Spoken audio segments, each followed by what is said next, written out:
বন্ধুরা, আশা করছি সকলেই ভালো আছেন। আজকে আমি আপনাদেরকে দেখাবো ১ মিনিটের মধ্যে কিভাবে আপনারা চেক করতে পারবেন যে আপনার আধার কার্ডের সঙ্গে কোন মোবাইল নাম্বারটা লিঙ্ক করা আছে। তো এটা করবার জন্য সর্বপ্রথম আমাদেরকে এই আধার যে ওয়েবসাইট রয়েছে সেই আধার ওয়েবসাইটে এখানে চলে আসতে হবে। আপনারা দেখতেই পাচ্ছেন myaadhar.uia.gov.in।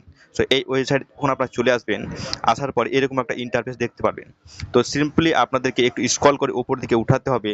উঠার পরে আপনারা একটা জিনিস দেখতে পারবেন, সেদিকে স্ক্রল করে আসার পরে আপনারা একটা নতুন অপশন দেখতে পারবেন।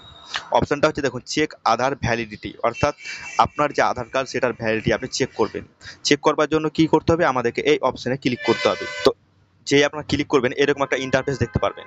তো সিম্পলি আপনাদেরকে আপনাদের যে আধার কার্ড নাম্বার রয়েছে সেটা এখানে পুট করে দিতে হবে, এবং ডান দিকে যে ক্যাপচা দেখতে পাচ্ছেন সেই ক্যাপচাটা এখানে পুট করে দেবেন, এবং যে প্রসিড বাটন যে রয়েছে সেই প্রসিড বাটনে ক্লিক করলেই আপনারা আপনাদের আধার কার্ডের পুরো ডিটেলস আপনারা দেখতে পারবেন। তো আমি আমার আধার কার্ড নাম্বার এবং ক্যাপচা এখানে আমি বসিয়ে দিয়েছি। এবার আমি জাস্ট প্রসিড বাটনে ক্লিক করব। যেই প্রসিড বাটনে আমি ক্লিক করলাম এরকম একটা ইন্টারফেস আপনাদের সম্মুখে শো হবে।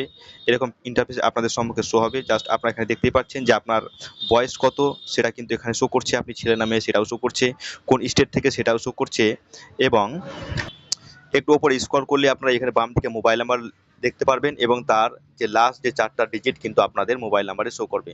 তো ডিয়ার ফ্রেন্ডস, এইভাবে আপনারা চেক করতে পারবেন যে আপনার আধার কার্ডের সঙ্গে কোন মোবাইল নাম্বার লিঙ্ক করা আছে। ভিডিওটি যদি ইনফরমেটিভ মনে হয় অবশ্যই লাইক করবেন এবং বন্ধুদের মাঝে বেশি বেশি করে শেয়ার করে তাদেরকে দেখার সুযোগ করে দেবেন।